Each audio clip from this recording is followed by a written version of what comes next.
In the last video I showed you why the eye brand on Andrew's hand at the end of episode 2 Burial ending most likely belongs to Ashley. My proof was that 1. In the routes where Andrew has the mark in episode 2, Ashley told the entity that his soul belongs to her. And 2.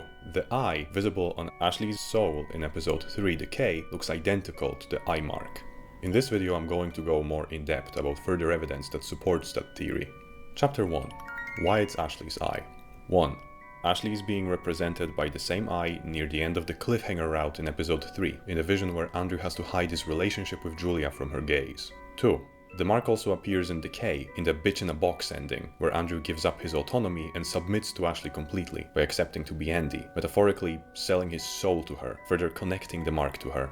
Granted, in that route Ashley did not tell the entity that Andrew's soul belongs to her at the end of episode 2, but we also don't see all of their conversations in that route. It seems like the mark takes about a day to appear, between Ashley claiming Andrew's soul and the end of episode 2. The time between Andrew choosing to be Andy and the mark appearing in Bitch in a Box ending checks out. I know that some people might think that the mark belongs to the entity itself, because of the deal that Ashley made with it in order to allow Andrew into its realm, but let me provide a counter-argument. Chapter 2. Why it's not Ashley's entity's eye. 1. The entity owns Ashley in Shots and Such ending, and she doesn't have the eye mark on her. 2. The entity's eye looks visually different. 3. Grime souls are worthless to the entity.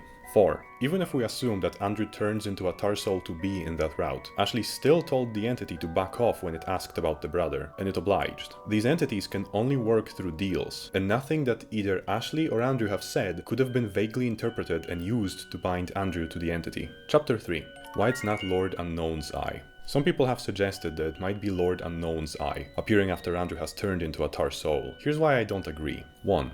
While we don't have any confirmed evidence of Andrew being a tar soul in Burial, except for his apathetic acceptance of eating the human soup, Andrew does become a tar soul to be in Decay, in Shots and Such route. We know that from the scene where we see his soul after the entity stops him from killing Ashley. Even after days pass, there's no eye mark on his hand, neither in the Splat nor in Shots and Such ending. He's also a tar soul to be in a dead end where he kills Ashley, since the entity addresses him as such afterwards. But he still doesn't have the eye on his hand, though, since the mark takes about a day to appear, perhaps it still could have, had he not committed suicide. But if we take the previously mentioned Shots and Such route into consideration, it seems unlikely. 2.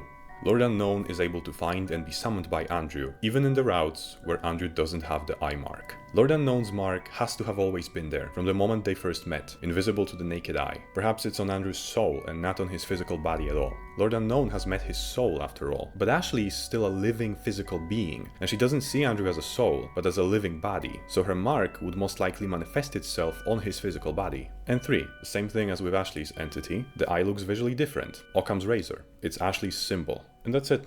Take care.